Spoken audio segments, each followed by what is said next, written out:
Hola, buenas tardes. Confirmadme que sí podéis, que se está escuchando bien y para empezar con el webinar, si podéis. Vale, guay. Pues nada, bienvenidos otra semana más, otro miércoles más a un nuevo webinar del CEIS, webinar gratuito. Mi nombre es Fabián y bueno, como se indica en el webinar que vamos a realizar, pues vamos a hablar un poco de programación, más orientado a Java en temas de seguridad informática, aunque la mayoría de cosas que diga, casi siempre pues, a la hora de las prácticas digamos, a la hora de desarrollar el código, se puede aplicar a otros lenguajes también, además de a Java. No es necesario que sea solo para Java. Hay algunas cosas que sí, que son de Java únicamente, pero la mayoría son de cualquier lenguaje de programación. Pues entonces, pues si queréis, empezamos con... Buenos días, Claudio. Empezamos bueno, aquí os voy a poner el índice de contenidos que vamos a hacer, pues una pequeña introducción, cuál es la arquitectura de seguridad de Java, lo importante que puede ser eh, bueno, el tema de parches, el tema de actualizaciones a la hora de código, algunas prácticas de codificación segura. También vamos a hablar de algunas vulnerabilidades en Java y algunas medidas de seguridad que se pueden tomar. Y luego intentaré que lo guay y lo divertido, haremos un pequeño laboratorio muy simple, un pequeño código que lo que hará será, pues eso, sobre todo, bueno, lo veremos luego en el tema de la codificación segura, pero va a pedir un par de números y ver cómo se verifican o cómo se validan esos datos. Vamos a aplicar un poco lo que hablamos en el webinar, pero vamos un poco más práctico, pero muy sencillo. Todo muy sencillo, porque digo, en media hora no se puede hacer mucho más. Pues nada, vamos allá.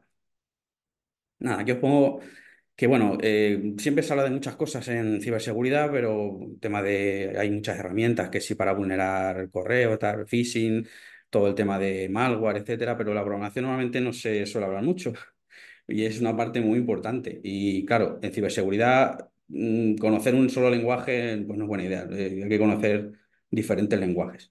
Aquí os pongo unos cuantos, entre ellos el que está más de moda, que es el Python, que casi todo el mundo programa en Python, el que está de moda ahora.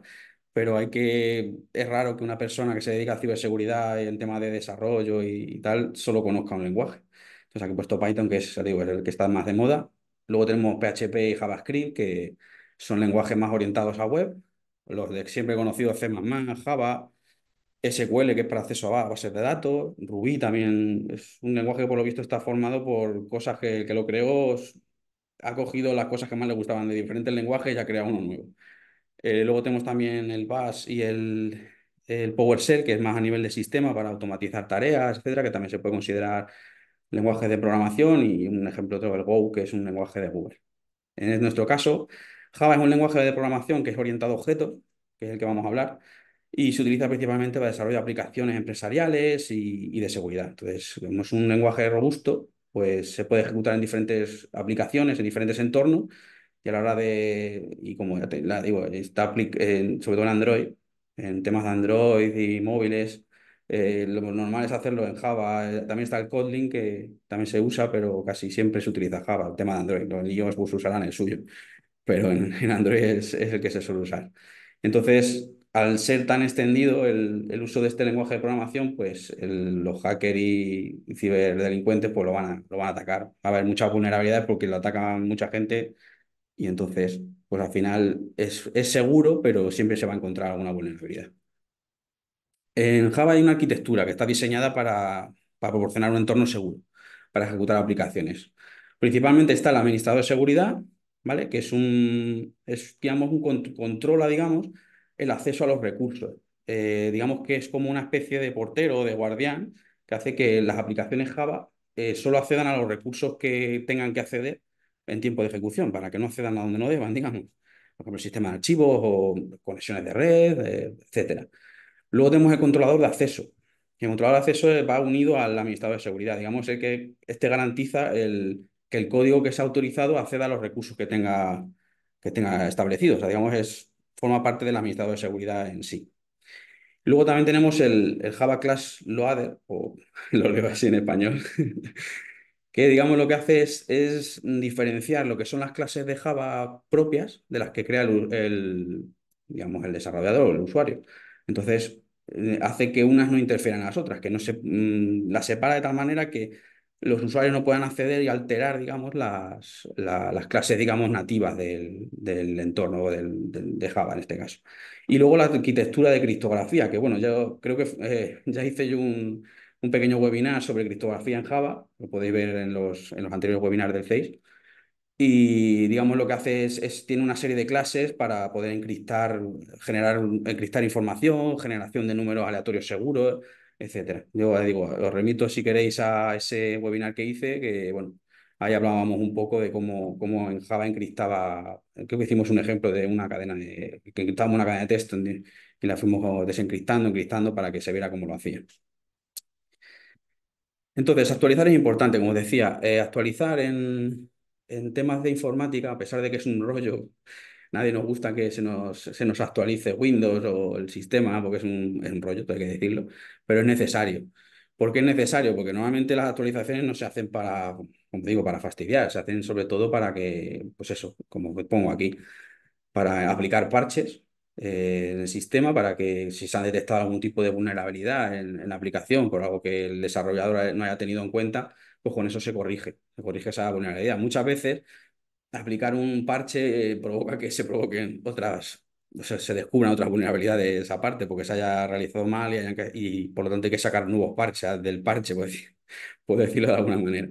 Esto también lo que hace, como pongo ahí, corrige funciones obsoletas, que a lo mejor ya esas funciones se detecta que no son válidas y introduce funciones nuevas y las otras para que se dejen de utilizar las otras y las nuevas ya tengan otro tipo de más controles de seguridad.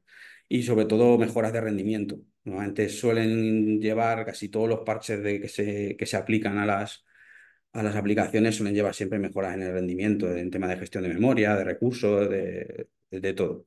Sobre todo los que seáis jugadores de videojuegos seguramente lo sabréis. Vale, esto digamos nos vamos a entretener un poco más. Esto ya va más destinado a desarrollo. ¿Vale? Hay una serie de pautas aquí, os he puesto, que se suelen seguir a la hora de desarrollar código. Hay un conjunto de pautas, como pongo, que deben integrarse en el ciclo de desarrollo perdón, del software para que determinadas vulnerabilidades pues, no se puedan explotar, digamos. Os he puesto aquí algunas, ¿vale? Una de las más importantes es la validación de entrada.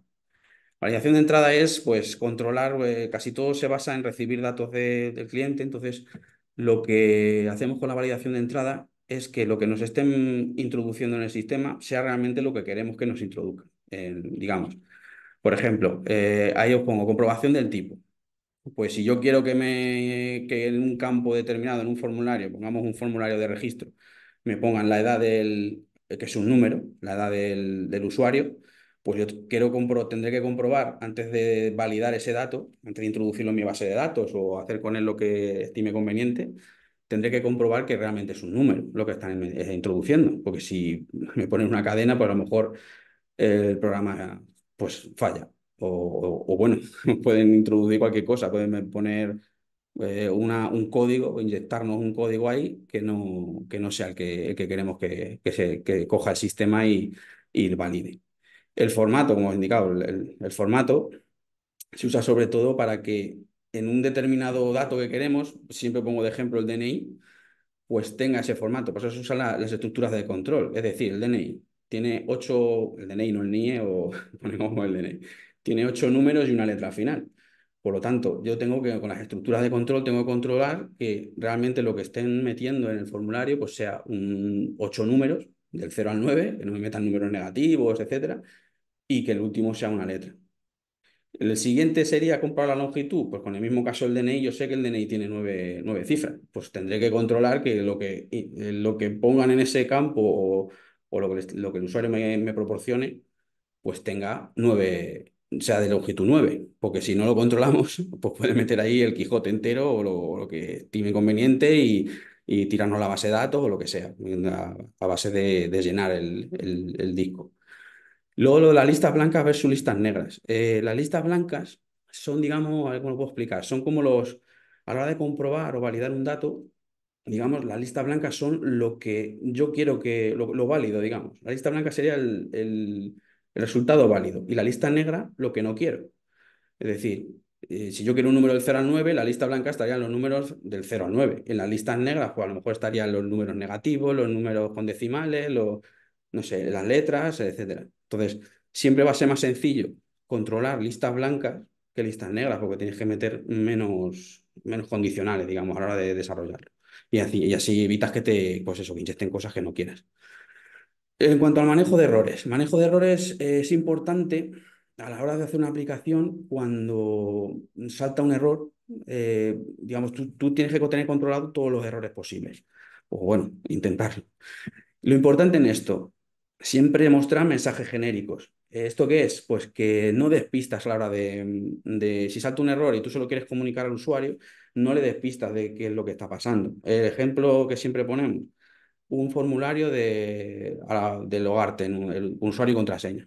Si tú pones usuario y contraseña, el usuario vale, pero la contraseña no, y le pones al usuario que la contraseña no es correcta, pues ya le estás diciendo, imaginamos que no es el usuario, que es otra persona, ya le estás diciendo que ese usuario sí existe en la base de datos. Entonces, pues lo que tienes que hacer es siempre mostrar mensajes genéricos, no sé, error en los datos, o error en la autenticación, pero no decir exactamente qué es lo que no está bien puesto o digamos, para que no dar pistas a la hora pues eso, de que te puedan inyectar algo que no quieres o de decirle, oye, mira, pues has conseguido adivinar esto y no quieres que lo sepa. Registro de errores también es importante cuando tú estás desarrollando una aplicación, los logs de errores. Siempre es bueno cuando entran, pues ir guardando en el log las funciones. No se suele, esto yo cuando estudiaba programación no se suele dar, no te suelen decir, oye, pues mira, vaya, vete guardando en un registro de errores todo lo que va haciendo el programa para saber por dónde va y qué es lo que falla y qué es lo que no falla. Entonces, tener un registro de errores siempre es importante. Y luego el manejo de excepciones, pues las excepciones es algo muy, muy útil en Java, en Java y en cualquier otra plataforma de desarrollo, supongo, porque, digamos, las excepciones pues, no sé cómo explicarlo, sería como lo que sucede que no queramos que suceda. Es decir, si tú haces algo, por ejemplo, como lo vamos a ver luego, metes un número y estás esperando un número, pero el usuario te mete una cadena de caracteres, saltaría una excepción, porque no es lo que estás esperando. Y entonces la aplicación falla y termina, y entonces eso no, pues no queda bien. Tendría que capturar ese error o esa excepción, la captura, y luego ya con ese código hacer lo que estimes pertinente.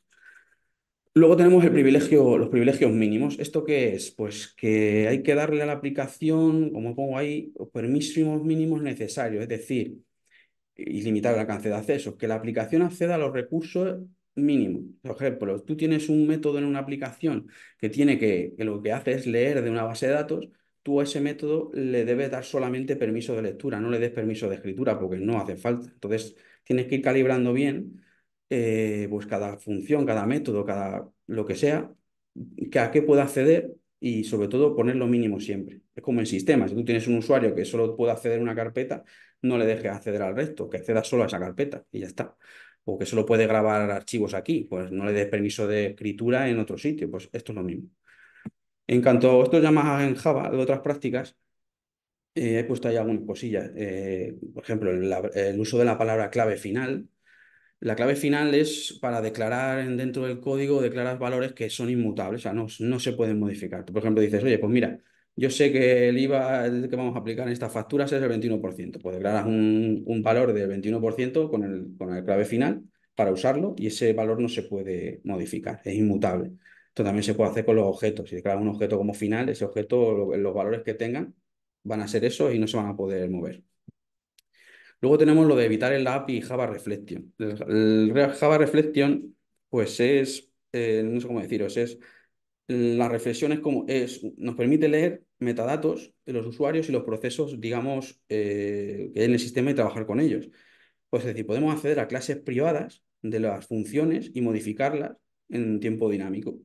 ¿Esto qué hace? Que se pueda eludir controles de seguridad a la hora de utilizar un programa y inyectar pues, cosas que no queremos. O sea, tienes acceso a la clase en sí, a lo privado de esa clase. Entonces, si no lo usamos, pues sería una buena, buena idea para evitar que accedan a ese tipo de partes de las clases o de los objetos. En cuanto a carga segura de clases, pues se pueden cargar clases de forma dinámica. Sobre todo, o sea, no es recomendable, hay que tener cuidado, digamos, sobre todo si vienen de fuentes que no son seguras, no son de fiables, digamos, confiables. ya que pueden inyectar código. Una carga segura de clases, pues esa tienes que cargarlo con seguridad, saber lo que estás cargando, digamos, a nivel de aplicación. Luego tenemos la seguridad de subprocesos, pues lo que los subprocesos que se generen al desarrollar la aplicación, pues que no concurran con otros del sistema que puedan provocar inconsistencias y errores que al final pues hagan fallar todo y que nos permitan vulnerar, digamos, la aplicación o el sistema. Aquí vamos a hablar un poco más de vulnerabilidades, perdón, en Java, ¿vale? Como todo en este mundo, pues no, Java no es invulnerable, nada es invulnerable. Lo único, como siempre se dice en ciberseguridad, hay que poner el mayor número de barreras posible, pero bueno, y ya digo, como Java es muy usado, pues al final, pues vulnerabilidades va a haber, porque siempre va a haber alguien que encuentre algo. Entonces aquí os he puesto, ya, pues algunas que he ido encontrando, pues para que se pueden conocer o no, depende.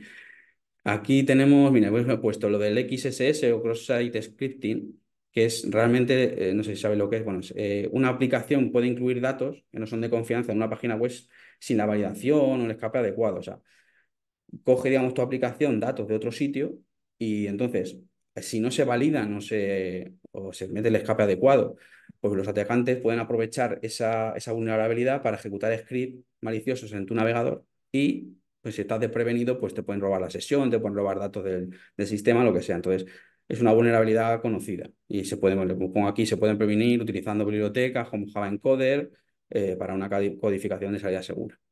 La deserialización, deserialización insegura. ¿Qué es la serialización? Esto, bueno, la serialización es que tú cuando ejecutas un objeto para enviarlo, digamos, eso se convierte en bytes. Eso se llama serialización. O sea, coge un objeto, lo serializa en byte y lo envía. Entonces, luego en el destino, digamos, se tiene que deserializar, es decir, hacerlo al revés. Esos bytes convertirlos en el objeto de tal forma que se convierte, pues lo que tú enviaste, pues es una copia de lo que recibe. Pues en ese proceso, pues se puede capturar e inyectar cosas que no se deben y al deserializarlo, digamos, pues ya se monta Cristo.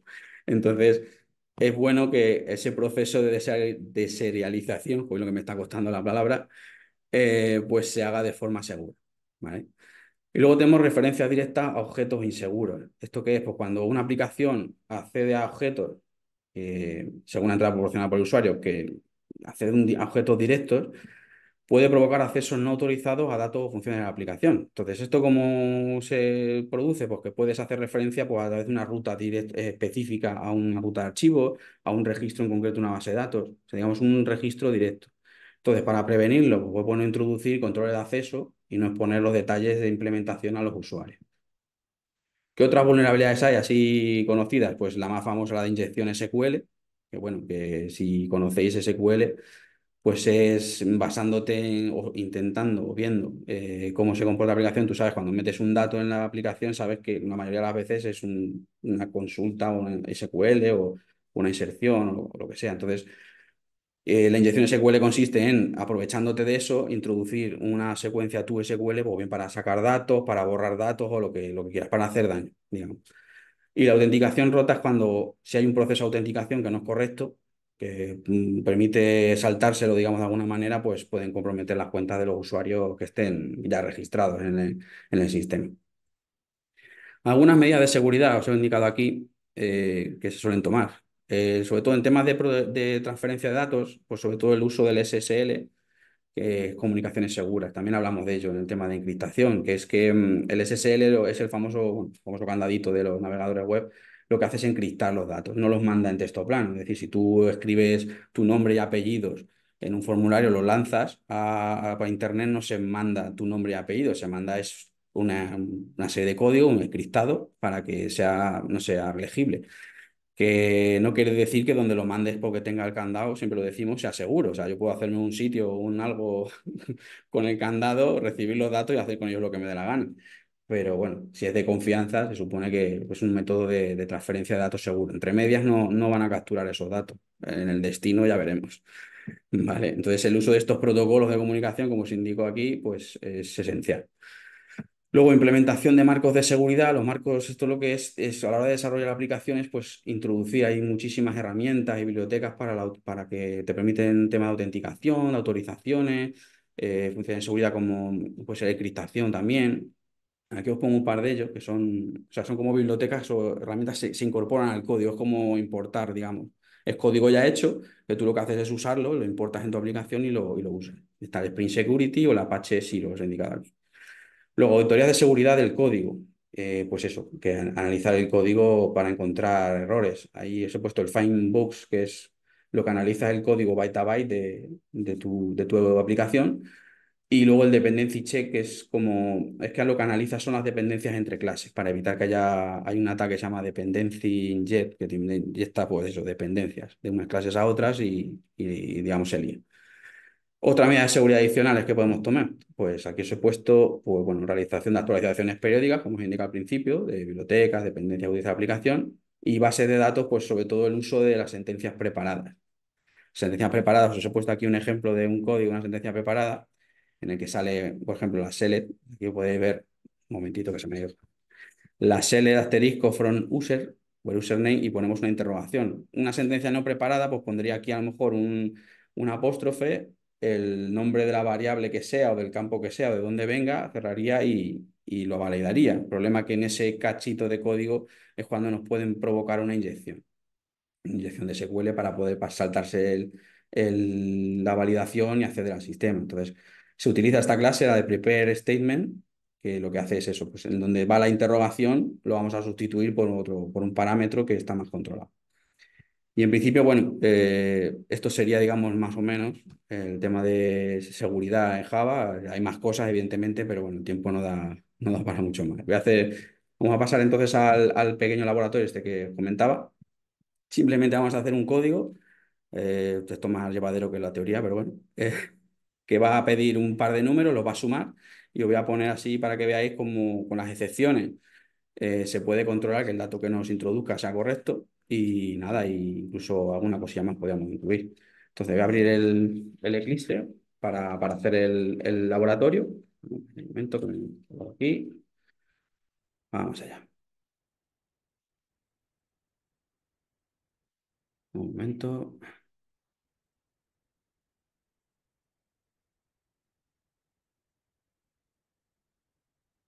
A ver si consigo encontrar el Eclipse.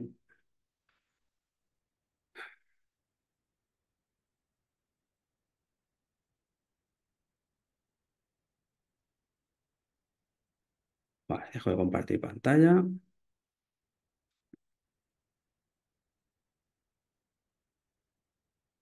A ver si lo localizo.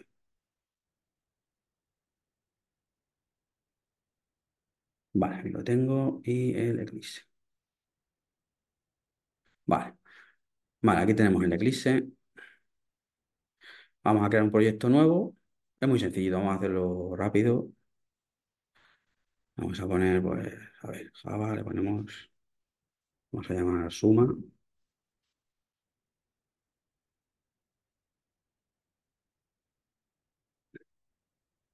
Y se está compartiendo la pantalla. Un momento, voy a mirar. ¿Me podéis decir si está compartiendo la pantalla? Creo que sí, ¿no? Un momento. Vale, vale, gracias. Ok. Pues ponemos aquí suma números.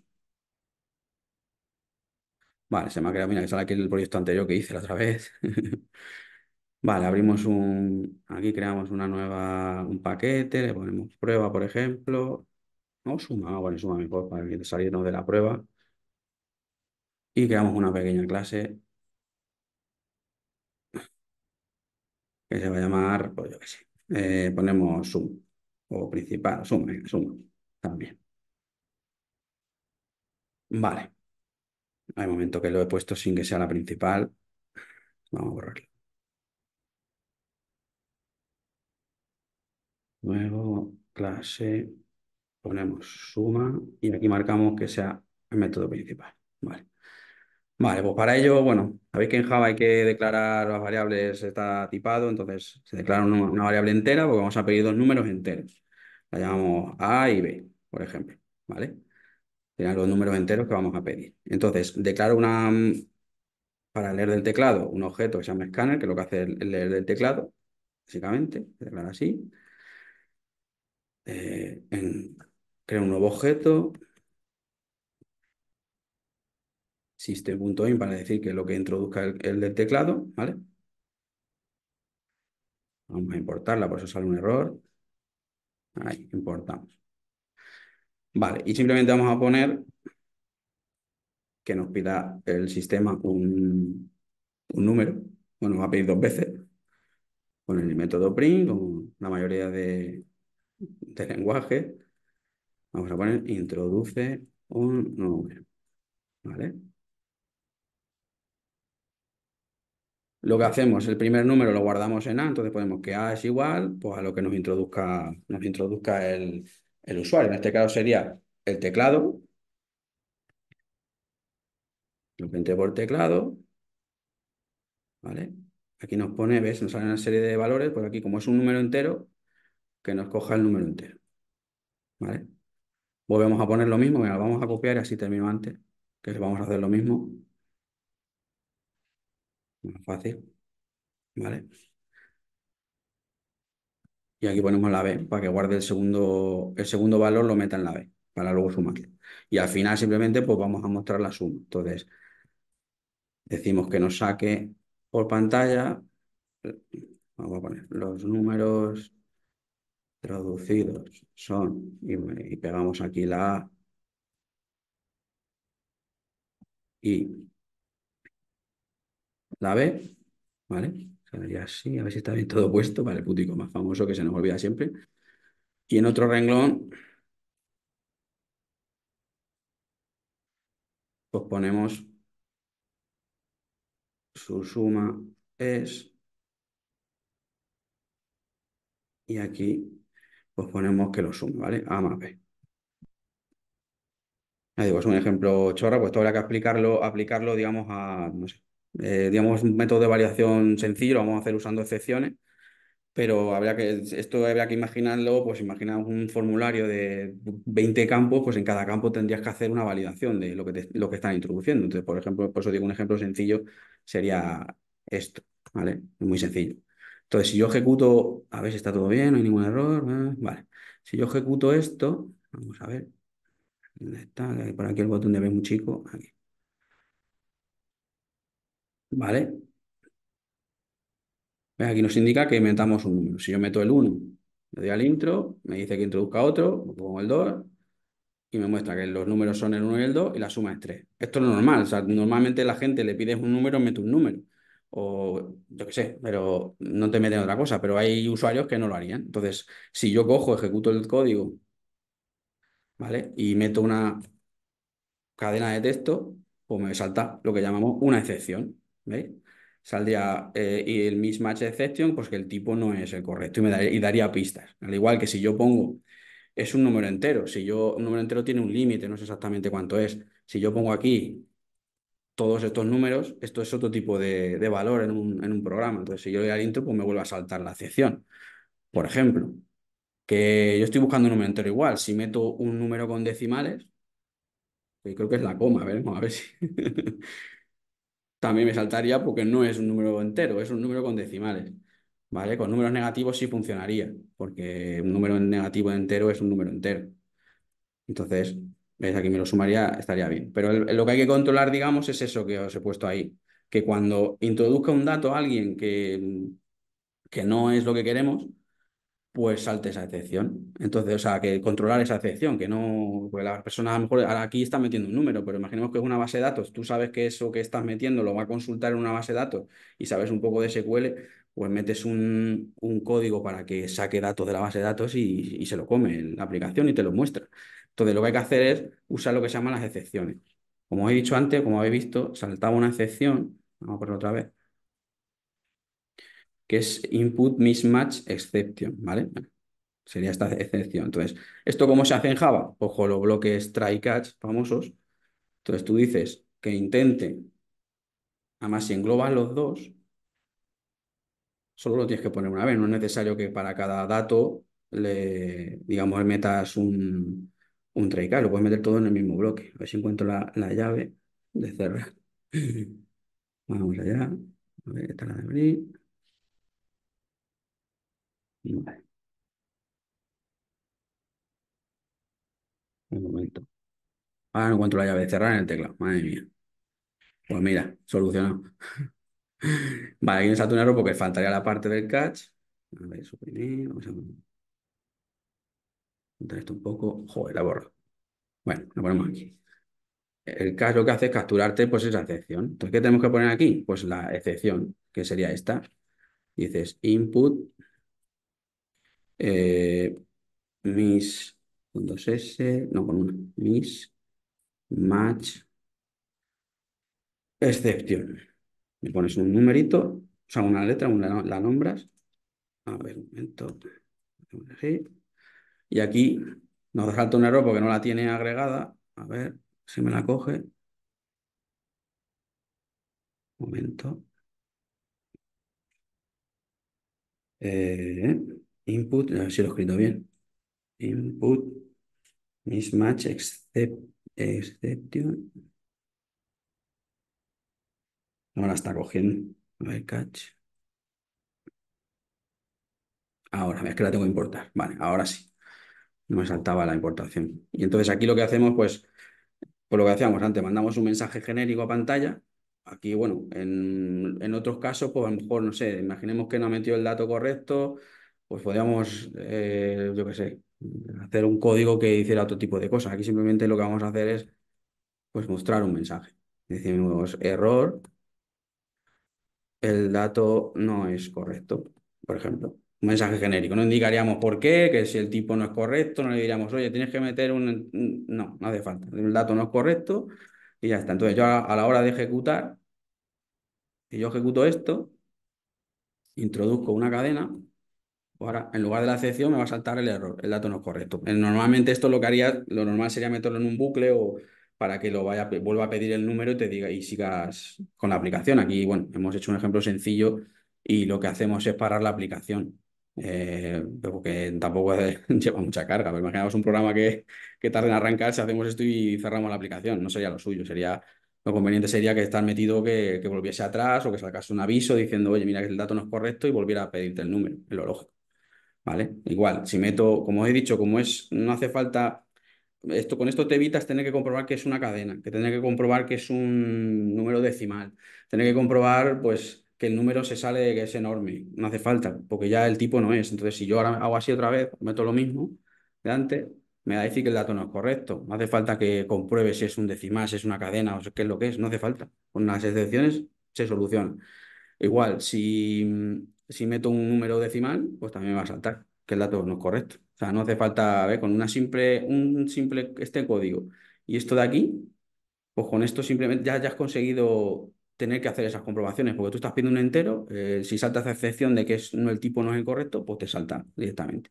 Pues es una de las cosas que se hace en Java. Otra cosa que podemos añadir, pues que el número no fuera negativo. Aquí ya entraría los condicionales. Por ejemplo, vamos a hacer que el número no sea, que sea un número entero, pongamos, entero pero positivo. Entonces, si yo creo que quiero recibir un número positivo, pues lo que hago, cuando voy a capturar el teclado, aquí el A igual teclado nextInt, pues lo meto en una condicional. Por ejemplo, le ponemos un if y decimos si teclado nextInt es, esto hay que meterlo entre paréntesis, pero voy a borrar ¿dónde está aquí? Suprimir. Vale, esto es mayor que cero, es encuentro el mayor, madre mía.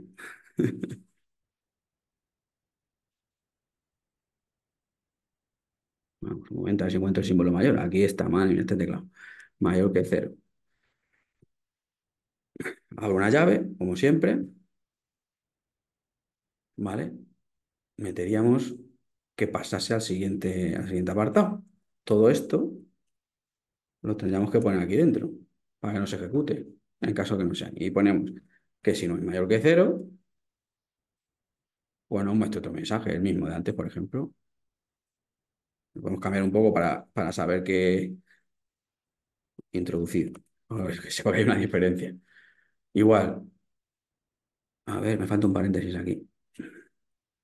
Ahí. ¿Ese está correcto? Un momento. No, aquí, esto va aquí. Ahora, vale, si sería esta condición, si se cumple que A, que el valor que introducimos en A, cogemos del teclado, es mayor que cero, pues entraría aquí. Que no, quiere decir que es negativo en este caso. Si no es mayor que cero, es o cero o menos.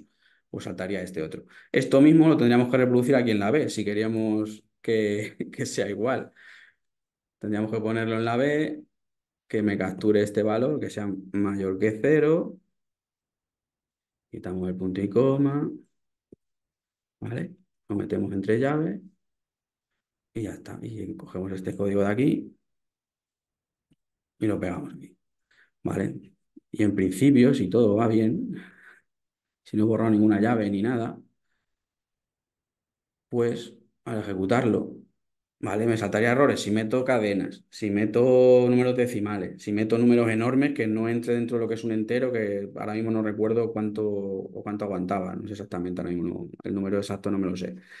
Y ahora evitaríamos que nos metan números negativos. Yo se la meto un número, espera un momento, me falta un else aquí para que salga un else. Espera, pongo el else para que en ese if pues haya algo. Con todo esto lo que hablamos de controlar los errores, ¿vale? Controlar siempre que si no se cumple algo, pues podemos poner esto, podemos poner lo que lo mande a un log, como hemos hablado en la teoría, o digamos lo que ya estimemos oportuno. Lo normal es hacer que salte un error y guardarlo en el log, las dos cosas a la vez para que así quede registro, ¿vale?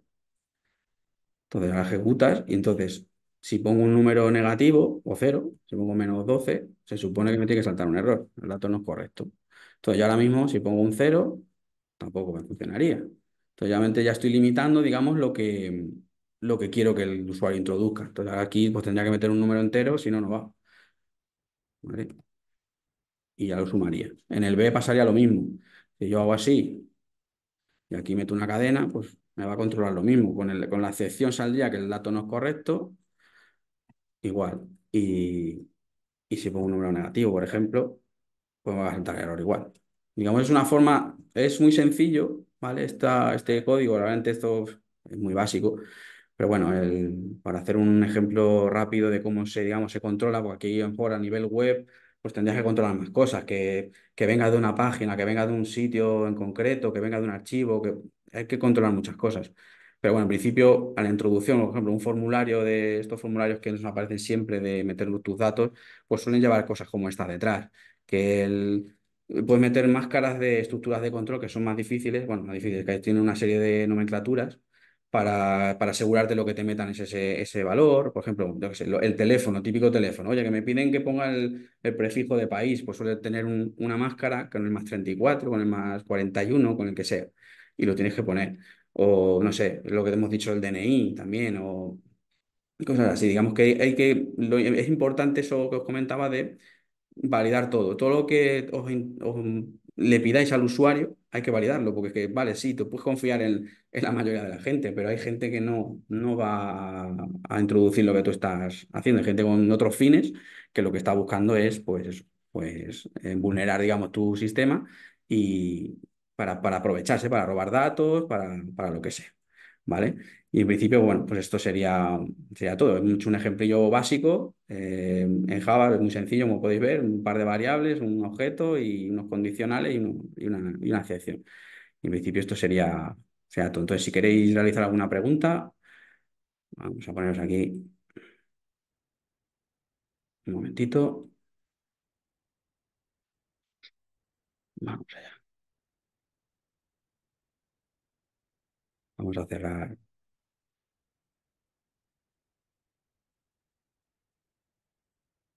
En Java desde cero. Uf.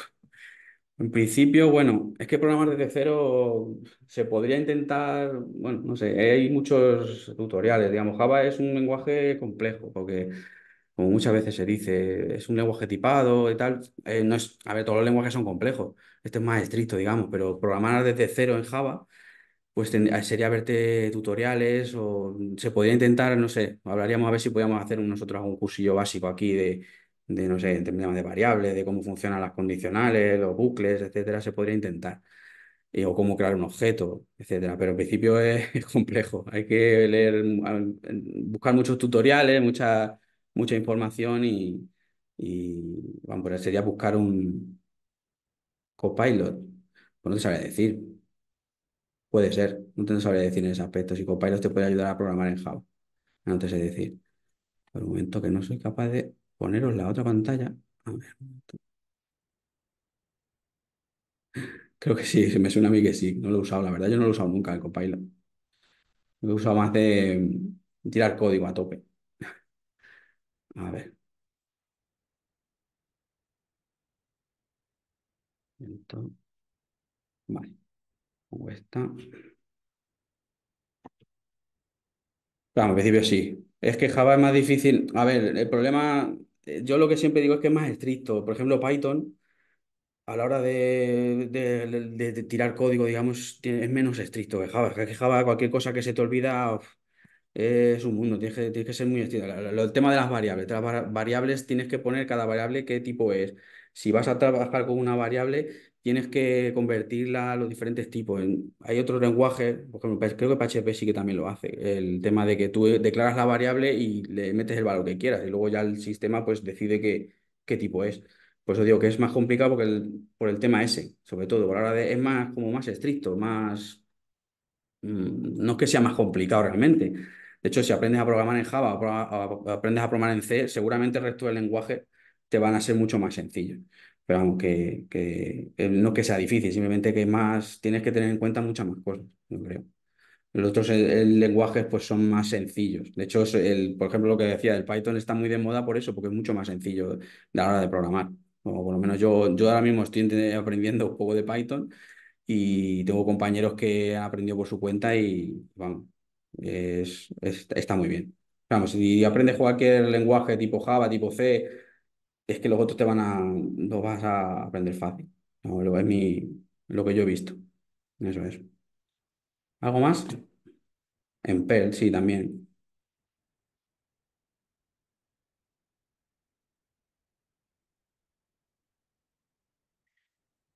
Pues nada, vamos a ir cerrando, ¿vale? Y nada, y como siempre, lo que hemos hecho, digo, muy sencillo, se subirá al canal de YouTube. Y nada, y para cualquier cosa tenéis las vías de contacto. Si queréis proponer algún tema o lo que sea, pues miren, pues podéis mandar un correo o en los comentarios de los vídeos, lo que queráis. ¿De acuerdo? Así que nada, nos vemos el próximo miércoles. No sé exactamente el tema que tocaremos. Un compañero mío tomará el relevo. Y nada, y ya está otra, digo. ¿De acuerdo? Venga, un saludo.